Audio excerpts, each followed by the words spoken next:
didn't learn anything from that. Are you kidding me? I just don't want to be classy. Welcome back to More Girls Next Door. I'm your host, Girls Next Door mega fan and Y2K survivor Megan. Come on to my house. Today, we're revisiting Season 3, Episode 11, Training Daze, which originally aired on August 11th, 2007.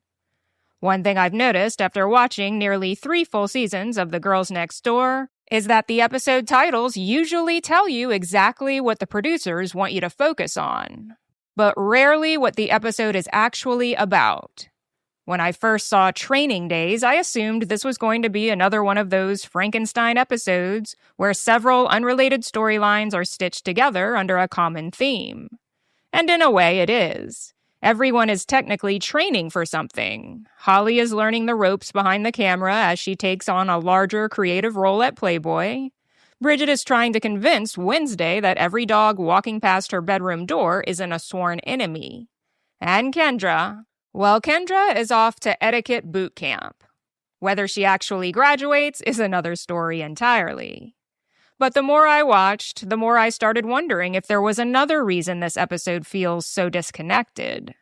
Almost every storyline was filmed separately in different places and likely at different times. The girlfriends spend very little time together. It made me wonder, was this simply a production choice, or was it quietly reflecting where the relationships between the 3 girlfriends actually stood by the summer of 2007? We'll come back to that idea as we go, because I think it explains more about this episode than the title ever does. But before we head back to the Playboy Mansion, let's crack open the Y2K vault.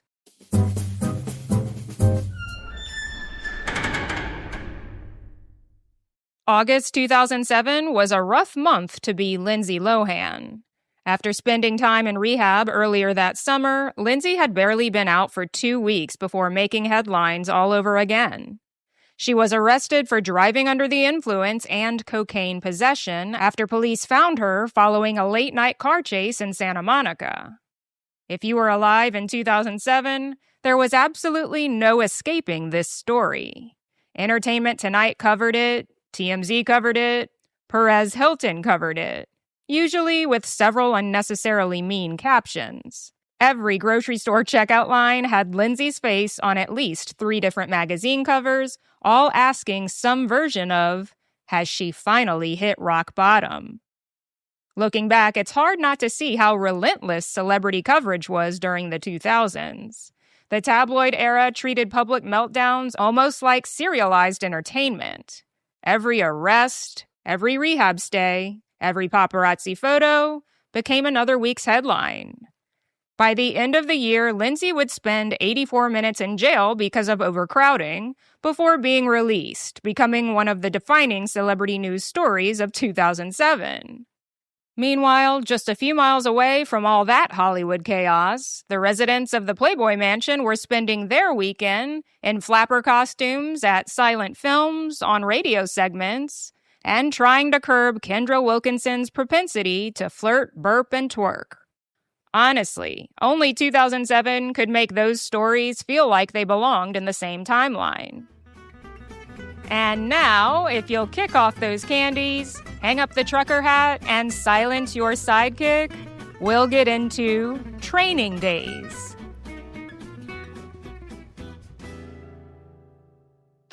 Hello, beauties. How are you? I haven't seen you for a while. I know. I miss you.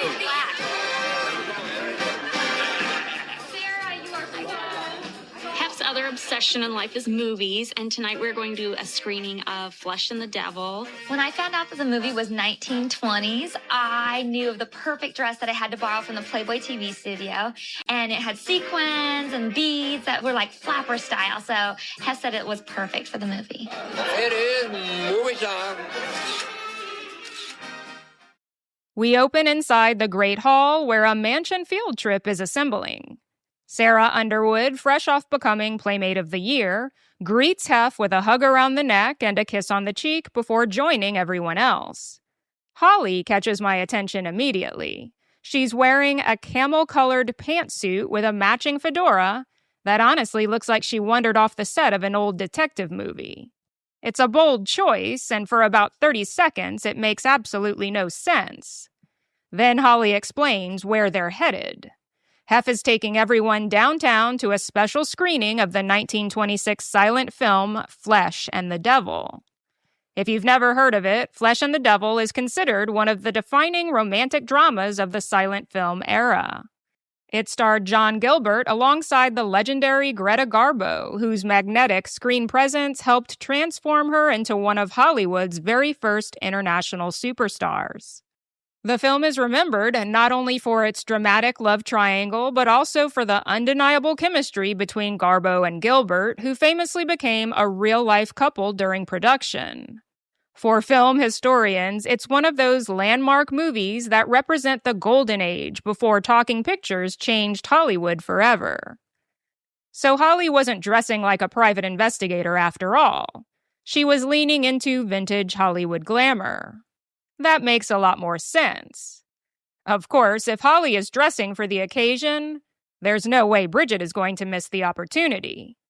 Sure enough, we cut to Bridget, who proudly tells us that as soon as she learned they were seeing a movie from the 1920s, she borrowed a period-inspired dress from the Playboy TV wardrobe department.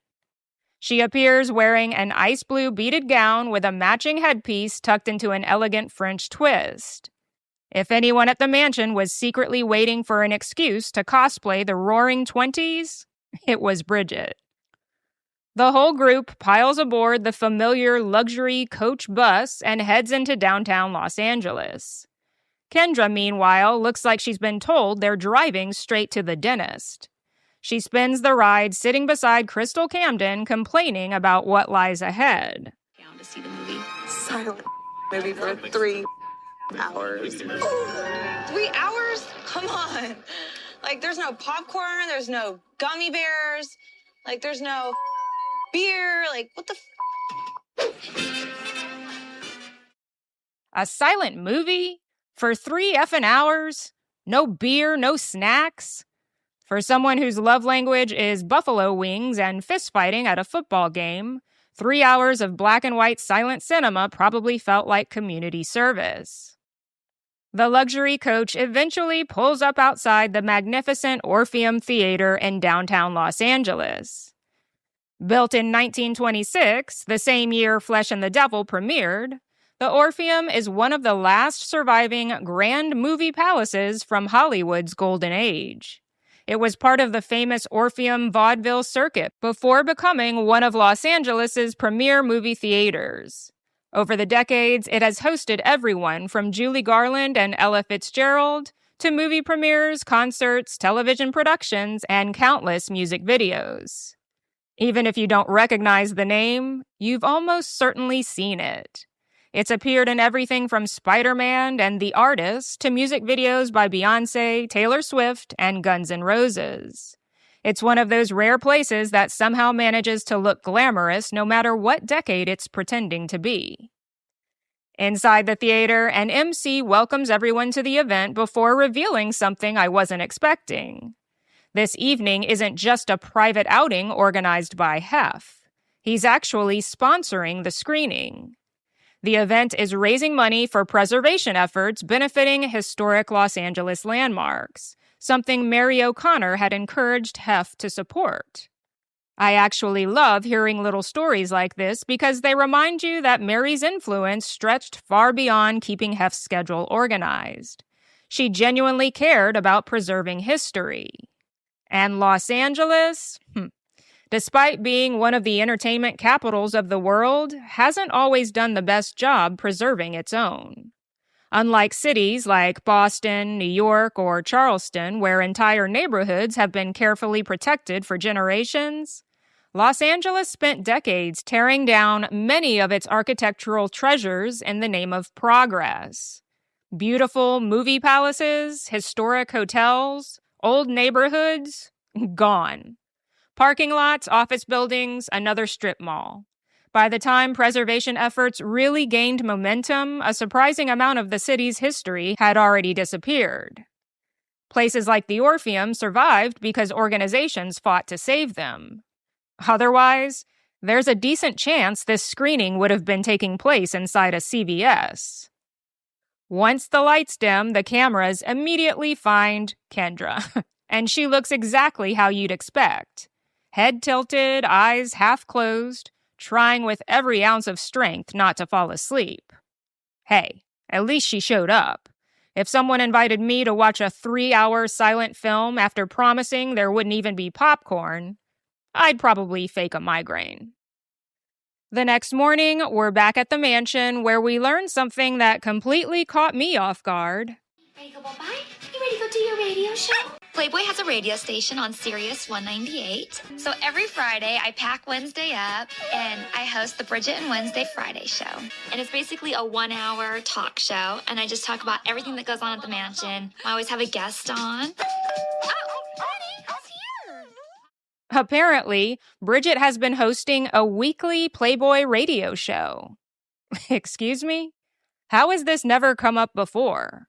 For 3 seasons, we've watched Bridget pursue television hosting, interview celebrities, attend red carpets, and basically volunteer for every microphone within a 50-mile radius. Yet somehow, nobody thought to mention she already had an actual weekly radio show. The program is called The Bridget and Wednesday Friday Show, co-hosted by Bridget and, naturally, her Pekingese, Wednesday. Because if your dog isn't listed as talent, are you even Bridget Marquardt? She packs Wednesday into the car and heads off to the studio for another episode. Today's guest is a young actor named Christopher Mintz-Plasse. At the time this episode was filmed, nobody knew who he was.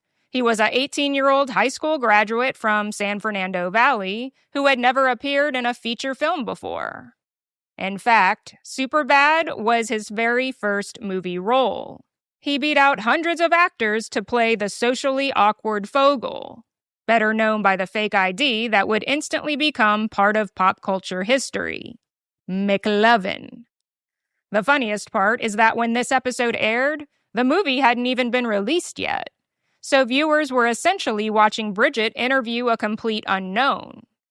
Within a matter of weeks, he'd be the most recognizable comedy actors in America. And according to Holly and Bridget on Girls Next Level, that's no coincidence. They've since confirmed that this entire segment was part of a promotional partnership for Superbad. Once you know that, all the references suddenly make perfect sense. Christopher chats with Bridget about the movie, tells a few stories about filming, and even agrees to help arrange a special screening of Superbad at the mansion. It's a clever bit of cross-promotion.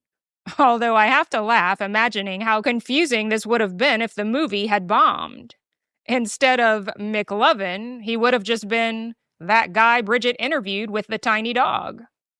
Fortunately for everyone involved, history had other plans.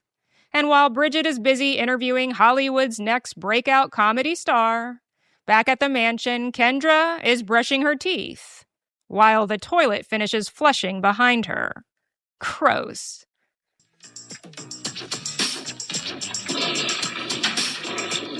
When I came up with my New Year's resolutions to be cleaner and classier, I wanted etiquette classes. See, I don't like people telling me what to do, but I need somebody to tell me what not to do.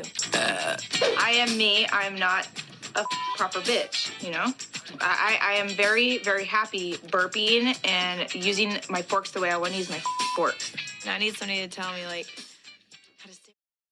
A montage of Kendra clips run back to back where she's twerking, burping, throwing back shots, grinding on a stripper pole, and sniffing her own armpit. Kendra explains she's still trying to keep her New Year's resolution of becoming cleaner and classier. The cleaner experiment hasn't exactly been a roaring success. As you'll remember, Julie McCullough helped organize Kendra's bedroom a few episodes ago. And somehow, it looks even worse now than it did before. So I guess it's time to tackle the classier half of the equation, which will soon lead us to one of the most heavily produced storylines of the entire season. But first, while Kendra prepares to be trained in the fine art of not licking spaghetti off her lap, Holly is already several steps further along in a training program of her own. She's back in Las Vegas to continue apprenticing on another Playboy pictorial. Over the course of this season, we've watched Holly gradually move from observing Playboy photo shoots to actively contributing ideas behind the scenes. Each assignment seems to give her a little more responsibility, and this time the theme is bunnies in Vegas.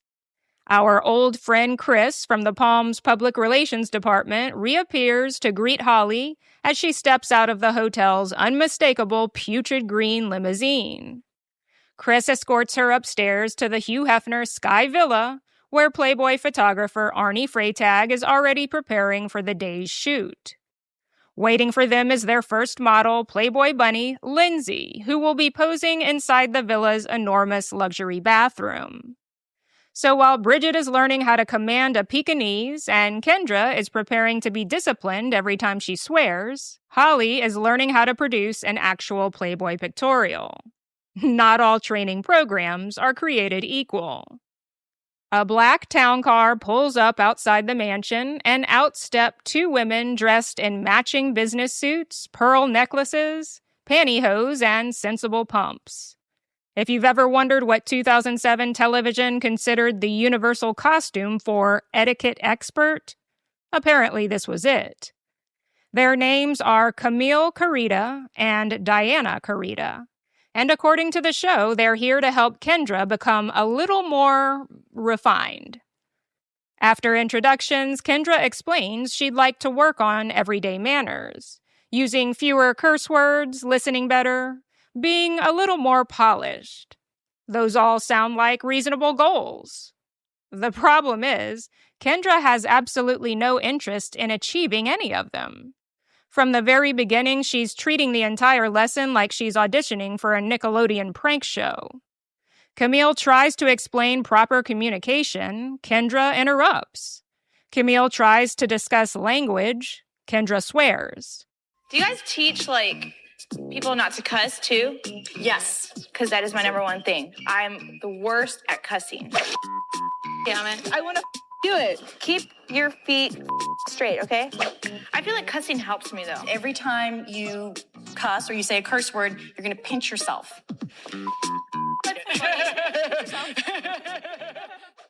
Every time you say a curse word, you're going to pinch yourself, Camille tells her. Really, lady? That's the lesson? At that point, I paused the episode and thought, who exactly is this woman? Surely she's some famous etiquette authority I'd just never heard of. So I looked her up. And the answer honestly made me laugh. Despite the way the Girls Next Door presents her, Camille wasn't a nationally recognized etiquette instructor or the headmistress of some prestigious finishing school. She was actually a professionally trained actress. Camille grew up in South Florida after being born in Newark, New Jersey. She studied theater and dance at Trinity College in Connecticut, graduated Phi Beta Kappa, continued studying acting in New York under respected coaches, and performed in numerous off-Broadway productions. By 2007, she'd already accumulated television and film credits, including an appearance on Frasier and even an uncredited role in the 2001 film Pearl Harbor as, you'll never guess, an unnamed nurse. She would later become a writer, filmmaker, and director as well, so professional etiquette trainer? Not exactly. Professional performer? Absolutely. And that explains a lot, because once you know she's an actress, the entire segment suddenly starts feeling less like an etiquette lesson and more like an improv exercise. To Camille's credit, she never loses her patience with Kendra. In fact, throughout the entire session, she's remarkably upbeat. She describes Kendra as energetic, spirited, and says she simply needs a little guidance.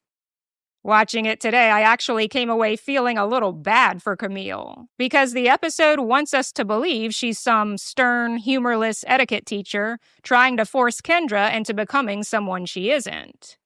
But that's not really what happens. Camille spends most of the lesson smiling, laughing, trying to meet Kendra where she is. Meanwhile, Kendra is treating the whole thing like an elaborate practical joke. And that's when I realized something. This isn't really about etiquette at all. It's about reinforcing everyone's television character. By season 3, each girlfriend had become a recognizable archetype. Holly was the ambitious one. Bridget was the endlessly enthusiastic one. Kendra was the wild child. So every storyline had to protect those identities.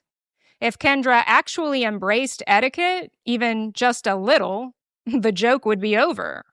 Instead, the show keeps nudging her back toward the version of Kendra everyone expects to see.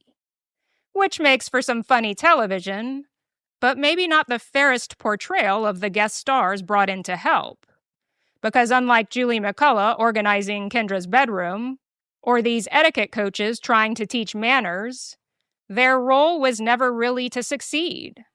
Their job was to give Kendra something to push against. And once you notice that formula, you start seeing it everywhere in later episodes.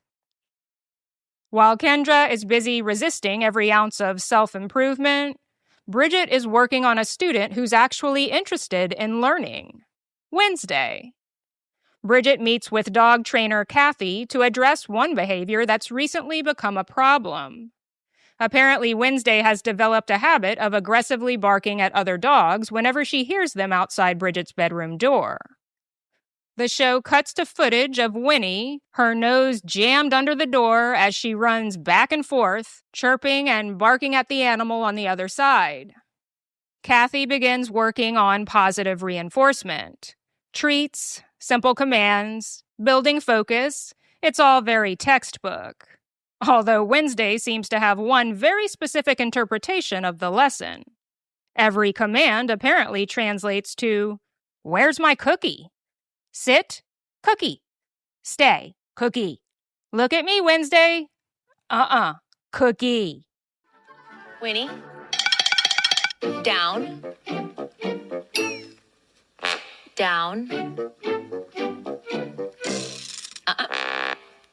Down. I think Wednesday resented having to learn down. Down. Winnie. She just was like, hell no, you do down. Winnie. Good. Good down. Good down. Oh. Sassy. At one point, Kathy demonstrates how to gently guide Wednesday into a down position. Wednesday's response? She briefly snaps at the trainer, and for a dog that weighs approximately the same as a baked potato, she has an astonishing amount of confidence. Meanwhile, Holly makes an important contribution to the Las Vegas photo shoot set. As Lindsay poses in bow tie and bunny ears, Holly notices the fogged-up bathroom mirror behind her. She grabs a tube of lipstick, walks over, and draws a heart onto the glass. It's such a tiny detail, but it's actually a perfect example of something we've talked about before. Back in episode 4, we discussed Playboy's long-standing philosophy that the best pictorials hinted at romance without ever showing very much. There was almost always the suggestion that someone had just left the room, or was about to walk in. The invisible boyfriend, the mysterious admirer, someone just outside the frame. That lipstick heart instantly creates that story. It's not just a beautiful woman in a luxurious bathroom anymore. Now it feels like she's thinking about someone, or perhaps someone is thinking about her. It's a small creative decision, but one that completely changes the mood of the photograph. And what really caught my attention was Holly's interview afterward. She says she's become good at saving both time and money during shoots, and that Hef trusts her creative instincts. That line stood out to me, because if you think back over the first 3 seasons, Holly has often questioned herself. She's wondered whether Hef really believes in her abilities, whether she's capable enough, whether she's earned these opportunities. This is one of the first times she speaks with genuine confidence instead of cautious optimism. She's no longer saying, I hope I can do this. She's saying, I know I can. Think about that. Hef definitely trusts my creative instincts, and I'm good at saving time and money. I don't around. Hi, lover dover. Hi, my honey. The flight was a good one? Yeah, we're getting good stuff already. We're working on the first girl right now, and it looks really good. All right, darling. I love you. Bye. Bye-bye. It's subtle, but I think it's an important shift in Holly's story. You can actually watch her confidence growing with each assignment Playboy gives her. And unlike some of the manufactured storylines elsewhere in this episode, that progression feels completely authentic. Back at the mansion, Camille decides it's time to get a little more serious. She presents Kendra with the gold standard of American manners. Emily Post's Etiquette.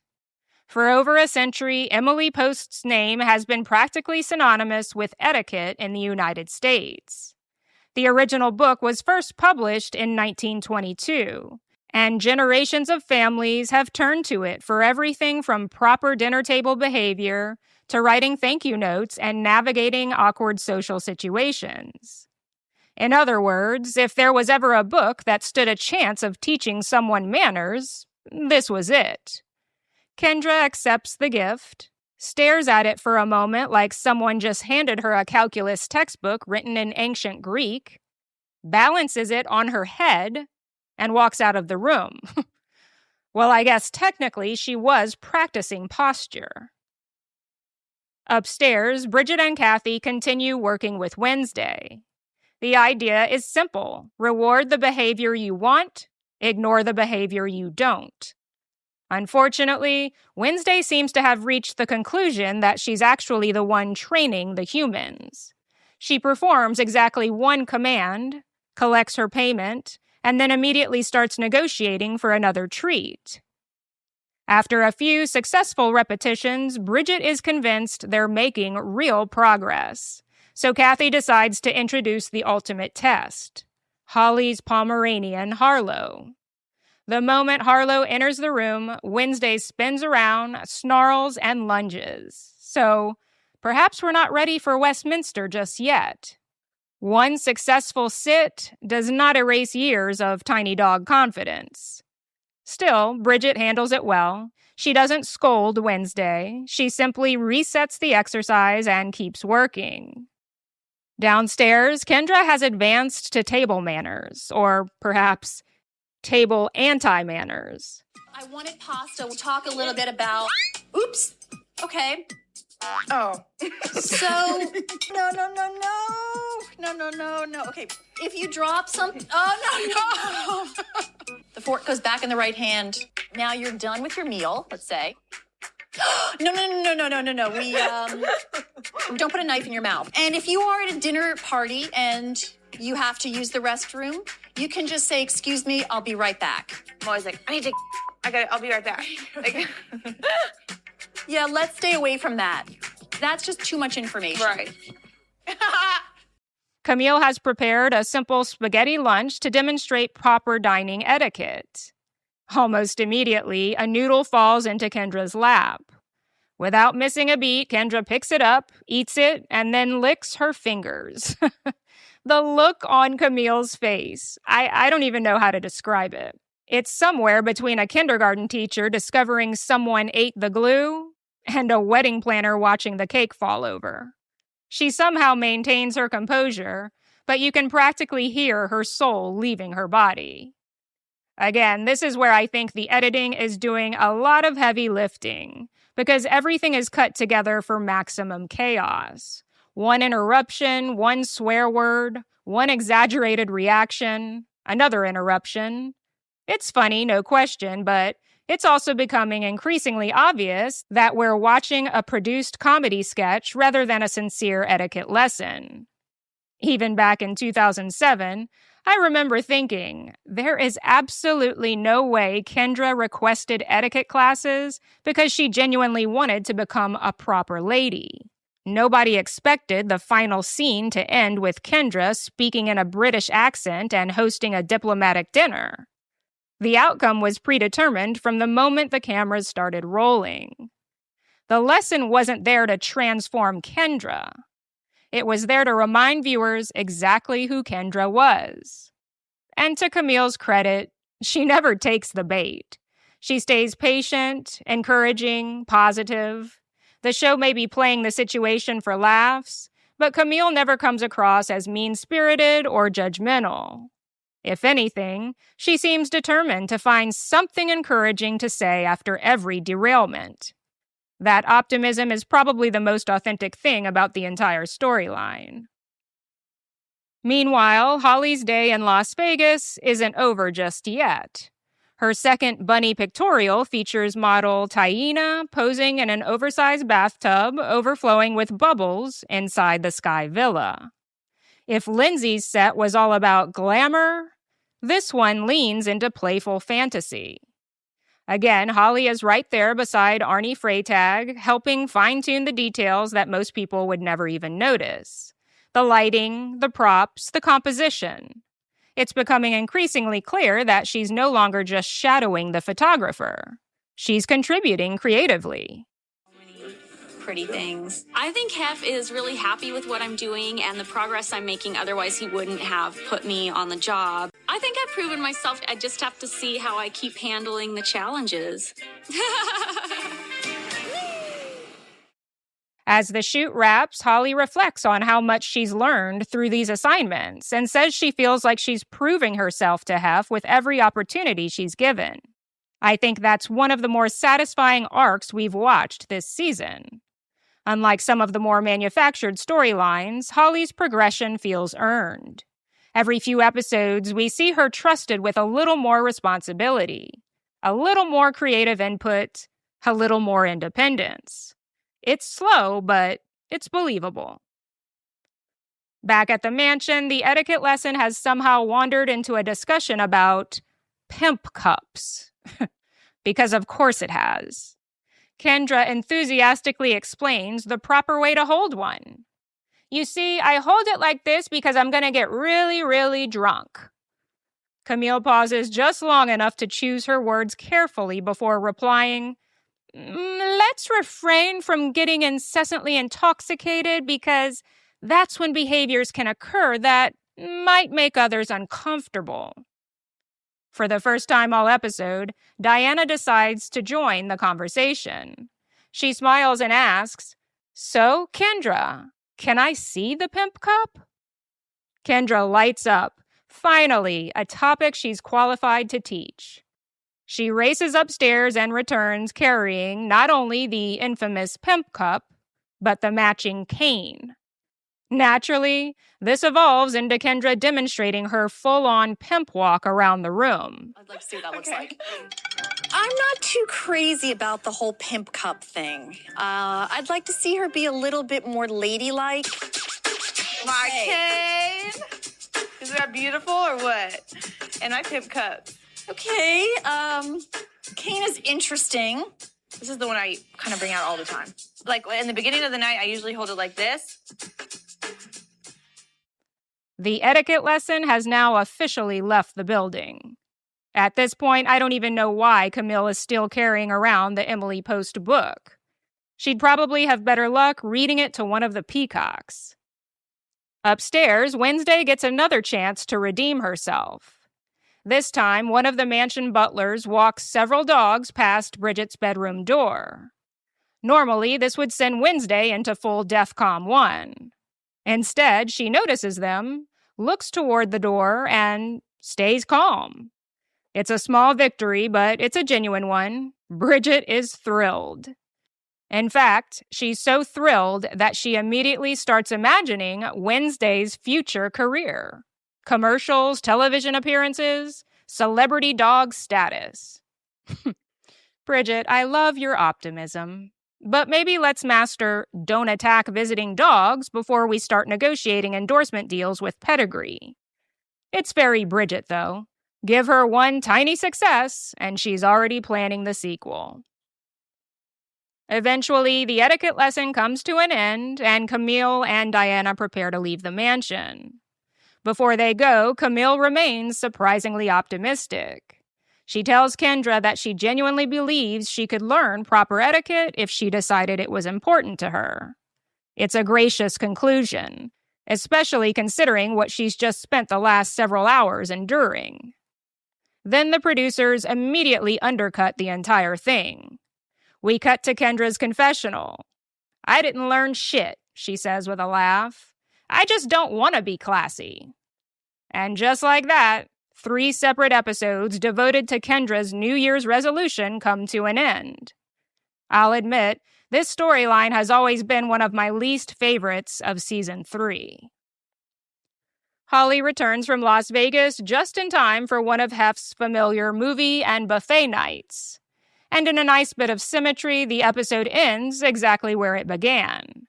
Only this time, instead of a 1926 silent film, everyone is gathering to watch Superbad.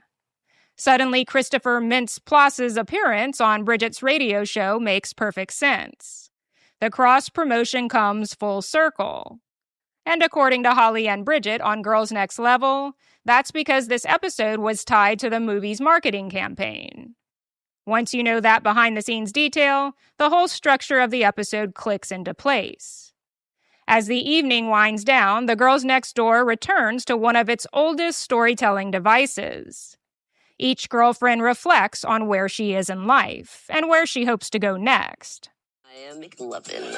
I really love all the opportunities that have come my way and all the really cool things I've got to do. But at the end of the day, it's just nice to be snuggled up with a blanket and my puffin. Over the past few years, Holly, Kendra, Hef, and I have become so much closer. We are such a family here. I feel like the sky's the limit for what's gonna come next. If I want to be a lady, I could be a lady, you know? But I let loose around the people I trust. If people don't like me, who I am, off, you know? That's the way it ought to be. Holly talks about how grateful she is for the opportunities Playboy has given her. She loves traveling. She loves the creative work. She loves everything she's been learning. But at the end of the day, she says, it's just nice to be snuggled up with a blanket and my puffin. It's such a Holly answer. After all the glamour, all the photo shoots, all the travel, home is still where puffin is. Bridget says she's excited about everything happening in her career. She mentions her new radio show and her dream of hosting television someday. She talks about how close she's become with Holly and Kendra and says she feels like sky's the limit. Knowing what we know now, there's something bittersweet about hearing that, because Bridget really was on the verge of expanding beyond the Girls Next Door. Hosting wasn't just a hobby, it was the career she genuinely wanted. Then Kendra closes things out exactly as only Kendra could. She says she could be a lady if she wanted to, but around the people she trusts, she'd rather just be herself. And if people don't like it, well, they know exactly where they can go.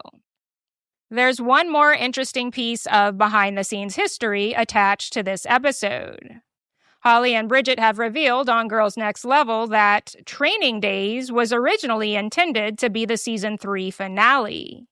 After production wrapped, however, E! decided they wanted additional episodes, so the season was extended beyond its original planned ending. That actually explains a few things. These closing reflections from each girlfriend feel very much like season-ending statements. Holly is talking about how much she's grown professionally. Bridget is looking ahead to new opportunities. And Kendra is reaffirming exactly who she is. It has all the ingredients of a finale. It just isn't the finale we ultimately got. And I think that sums up Training Daze pretty well. On the surface, it's an episode about learning new skills. But underneath, it's really about identity. Holly is discovering she's capable of far more than she ever gave herself credit for. Bridget continues chasing every opportunity with the same optimism we've watched since season 1. And Kendra, for better or worse, decides she doesn't want to change at all. Whether those lessons were intentional or just happened while the cameras were rolling is probably up for debate. But one thing is certain, If there was ever a woman brave enough to survive spaghetti etiquette, a pimp cup presentation, and an entire afternoon of televised chaos with nothing more than a polite smile, it was Camille Carida. Thank you so much for joining me for another episode of More Girls Next Door. If you enjoyed today's trip back to 2007, I'd love it if you'd subscribe, leave a review, and share the podcast with another Girls Next Door fan. I love you guys. I'll see you next time. The bricks.